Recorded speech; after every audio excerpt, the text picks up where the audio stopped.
This video is intended to describe a lightblade wand named Restoration, which would be the 10th rendition of this particular platform going into global distribution. To assist me today, my dissertation shall be my whimsical stick figure chakra map, which I'll be referencing quite a bit for various stimuli, energy effect correspondence to the chakra column. Without further ado, I'll be discussing the primary figure 8 blade band scaffolding seen like so, which vaguely resembles a figure 8 to serve as a recirculation containment field of the closed-loop circuit apparatus of crystalline nature. Starting off with the transmutation ratio seen right here, consisting of both smoky quartz and hematite in a sequence like so, running laterally. These handbands, now concealed by this leather, laterally once again, as well as a band of the same ratio around what can be considered the engine, which plays quite the crucial role based on the aspect of the hematite being a high iron-based mineral which grounds all excessive stray radial energy very effectively through the root chakra, into the earth stars, into the earth reprocessing. In tandem with smoky quartz providing the same energetic stimuli to further compost excess energy through the root chakra, into the earth stars, into the earth for reprocessing, which together deems the archetypal designation of transmutation to serve as a strong etheric dialysis reprocessing into earth at a very consistent ratio, which of course encourages the aspect of stagnant energy not to be very compatible with that much reprocessing capacity, as well as a very viable contingency to ensure the entire complexive output wavelength of this rather exotic lightblade wand has a very strong grounding scaffolding to encourage the magic made real. Then next up here will be the primary blade band of starting off with clear quartz to work as a neutral accelerant of the energy of this entire closed loop figure 8, going into seraphinite. Seraphinite is a very fantastic green ray crystal named after the seraphim archangels that works as a total light body healer, as a utilitarian master healer that clears any debris not of one's highest essence from bottom to top.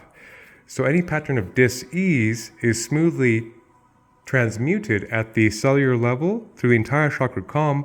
Hence, it's the aspect of restoration is quite crucial for this employment of this frequency as the primary blade band focus. So the aspect of seraphinite also works in Trinity as the master healer trinity, I guess you could say, with the seraphinite, the Tibetan black quartz, and the star argonite, which will be discussed in appropriate turn.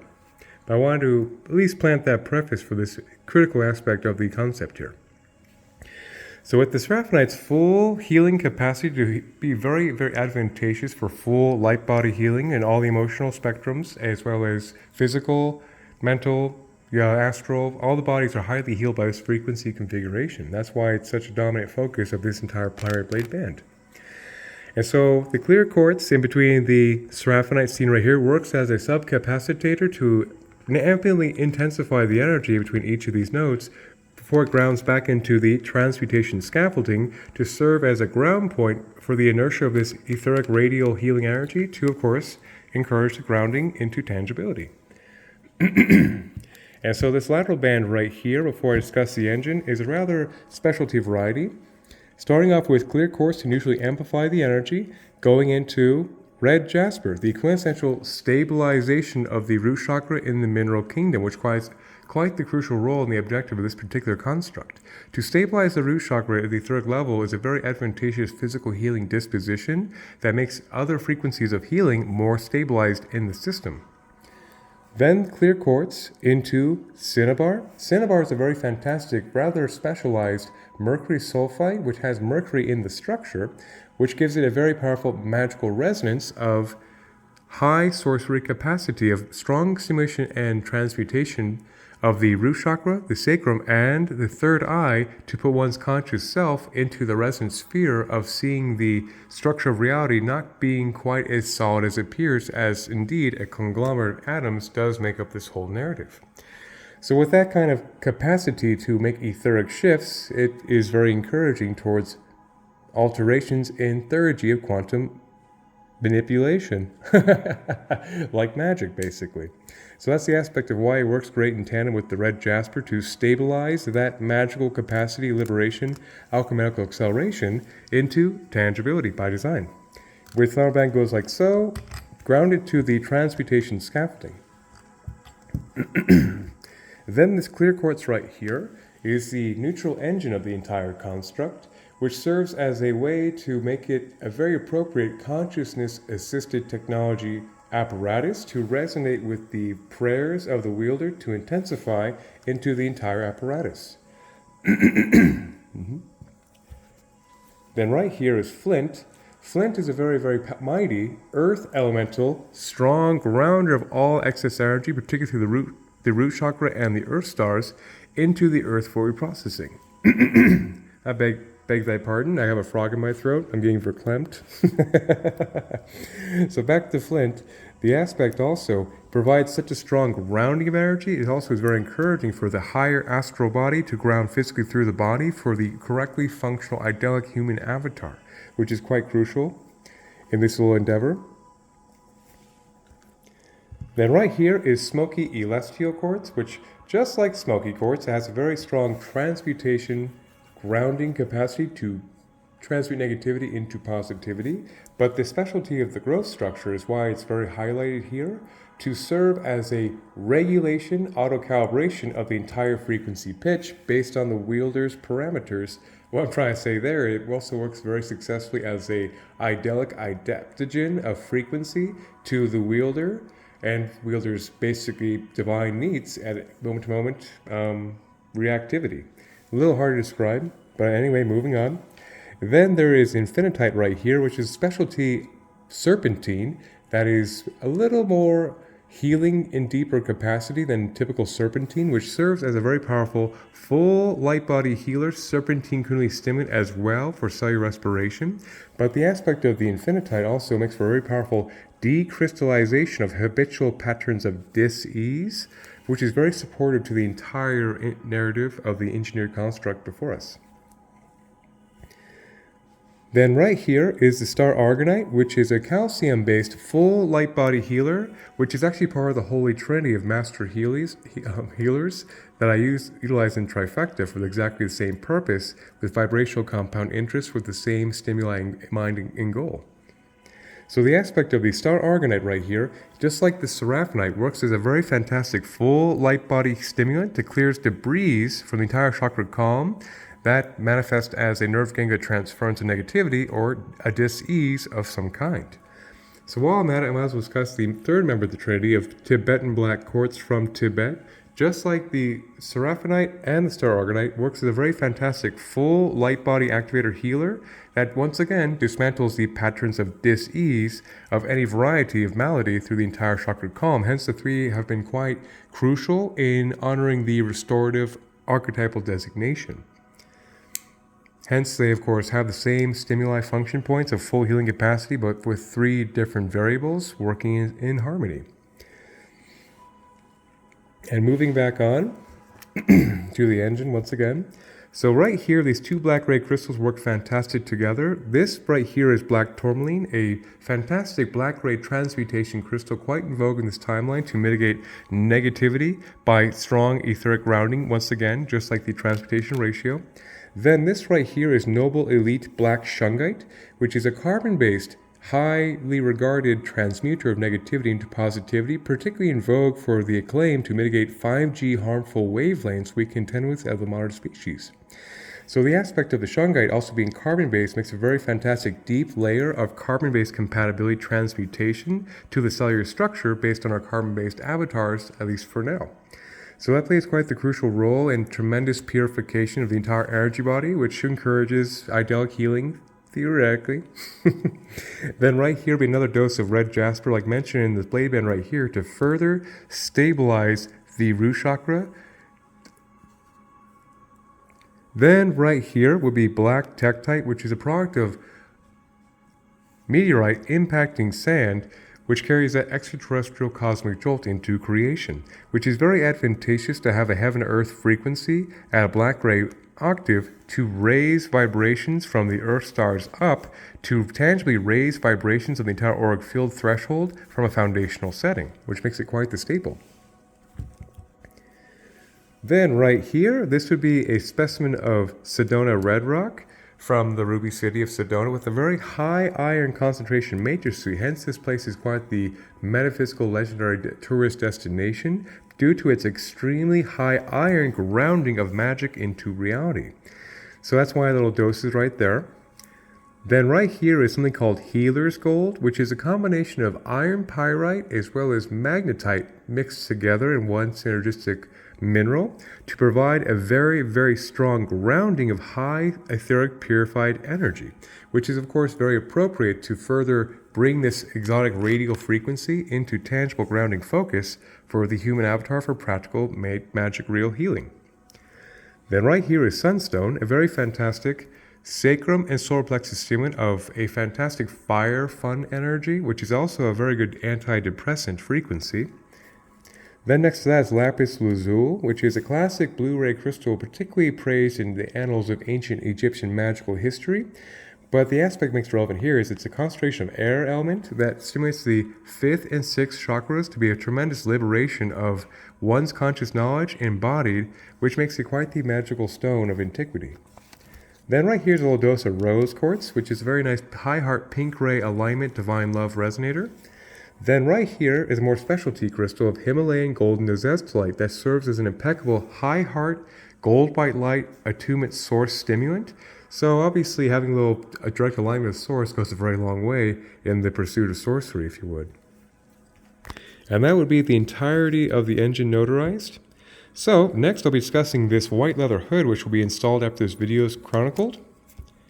Kind of like so for illustrative purposes, just for a quick little offhand, which serves a very distinct purpose. So the aspect is far more than aesthetic, but indeed serves as a color therapy resonance to encourage the white spectrum of the full unified 7 rays, very aligned with the chakra column's ideal configuration, as well as, most importantly, a way to insulate the energy to mitigate stray lateral leakage of the energy so it's more condensed and focused down by all these exotic crystals terminated together, so the energy is more coherent and more focused through the entire blade band scaffolding.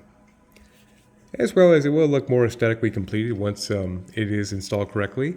And for this rendition, there is a pyramid with the Eye of Horus, which means a great deal to the recipient. I'll leave it at that.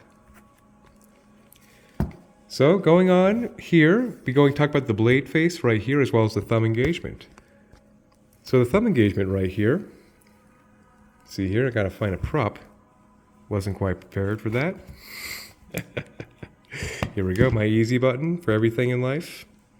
So right here, this thumb engagement right here is designed just like implied to engage the thumb like so. And the blade band sequence built around the main core of the apparatus is that of lapis lazuli once again, which is of course premier Egyptian sovereignty alignment resonance, like I mentioned previously, with clear quartz being the neutral accelerant of the energy, with a very nice clear quartz specimen as the central core of it to be an absolute neutral amplification of the energy. Then going into Libyan gold tektite, which actually was a gold ray crystal utilized by the pharaohs of Egypt in antiquity to be a tremendous empowerment of the solar plexus and the sacrum chakras, of cardinal fire, sovereign manifestation capacity, encouragement of course, as well as being a gold ray of illumination full light body activator as well. Because it quite simply is that space magic cotton stone. Then right here next to that would be moldavite to support that narrative of green ray, high heart, dharmic alignment, dharmic accelerant, transmutation of the entire auric field to its divine configuration, which can basically be denoted to being a stone of the Holy Grail. Alrighty. Now the blade facing right here has been hewn as symmetrically as possible for a very even vibratory emanation wavelength to be recirculated. Starting off with a larger dose of seraphinite, just like the blade band, to have another concentration of that emanation is quite crucial in this endeavor. And like I mentioned, the seraphinite is quite integral for the full light body healing in the entire aspect of the auric field, which looks like it could be a miraculous configuration. Then right here will be large specimens of turquoise. Turquoise is a very fantastic 5th chakra stimulant deriving off the 4 terrestrial elements of earth, fire, water, and wind through a 5th chakra focus, which is a quintessential stone of wholeness and healing of full pranic circulation as well. Then right here is amber. So amber is not technically a mineral, but actually a prehistoric tree sap that's been fossilized. But its very solar transmutation of negativity into positivity has been metaphysically employed and praised for millennia for distinctly that purpose. So it's another nice full purification of the auric field in a very sunny disposition. Then above that would be a very specialty crystal. Actually, I've only found here in Sedona from one crystal shop named fulgurite, which is actually petrified lightning. That is lightning striking sand. But the aspect that makes it quite remarkable is that this lightning is sourced from Sedona, Arizona, with a very high iron concentration, hence its oxidized red. So when the lightning has struck the sand here, it has vaporized the sand to be high iron concentration. And what that means too is that it provides a ridiculously powerful grounding intensification of that lightning emanation to be a tremendous amplification of one's prayers. Because fulgurite was traditionally enjoyed by shamans of antiquity as a spirit tool to intensify their resonance, to amplify their magical shamanic input-output vibrational intentions, quite simply. So that's what makes it quite remarkable to be quite the tremendous powerhouse running throughout the entire apparatus. And so, of course, this is pretty inherent, but all of these crystals I mentioned individually have somehow in some way terminated to a central primary wire. It works as a main vein to generate vibrational compound interest, and the entire apparatus is a closed-loop reactive circuit. So that bolt of lightning goes a very long way to amp the entire healing overture emanation to a very high premium. And like I mentioned, this would be the Tibetan Black Quartz as a member of the Holy Trinity of Master Healers. And so, next, we'll be discussing the selenites, the kyanites, and the focalizers and the core, and then the video shall be concluded. So selenite is quite the integral construct in the configuration seen right here for exactly this purpose. So the aspect of selenite makes for a very fantastic clearing of debris between the 6th and 7th, 8th chakras back to one's Godhead. So with that higher self, conscious self debris clearing, it's very advantageous for the spiritual adept, obviously. And the aspect too is that with that kind of high frequency transmutation induction, it also works to burn off stagnant energies from the entire auric field by itself, which is very, very nice. But what's quite crucial here in this whole entire nearly 17.5-minute rant, it has this integral role of taking the entire crystal pitch mentioned thus far, works to purify all of these crystals in a sequence. It works to amplify all of these crystals in a sequence. It also works to, most importantly, harmonize the entire crystal pitch, which always makes it a truly triumphant trifecta to discuss as an efficient spirit tool as far as I'm concerned. Then the kyanite seen right here will be utilized with whimsically fast penmanship to do my best to illustrate their capacity to transmit and transfer energy at the speed of quantum light. So black kyanite is a very rapid bridge of energy through the root chakra, the earth stars, at a very constant ratio, which also serves as another surge protector to ensure the frequency pitch is being directed into the earth to maximize the tangibility. Orange kyanite is a very fantastic sacrum stimulant to have bridging past limitation block pathways at a very high ratio, very supportive manifestation work. Green kyanite is a very effective heart chakra bridge point to transmute as well as bypass and restitch any heart chakra block points. As well as blue kyanite is a very fantastic third eye stimulant that mitigates the cross interference between the right and left hemispheres that be impeding one's awakened third eye. So the four together also serve as another layer of etheric Teflon that consistently reroute and rebuffer energies very, very quickly. As well as it being another layer of etheric Teflon, it's very discouraging for stagnant energies to maintain with that much rerouting of energy, particularly the dominant focus is such of a healing apparatus, which is the design point. Then to capitalize on this entire closed loop figure 8 would be the focalizers seen right here. So these guys have been grounded into the primary wire as an external focus of the energy for the blade man's apex focus.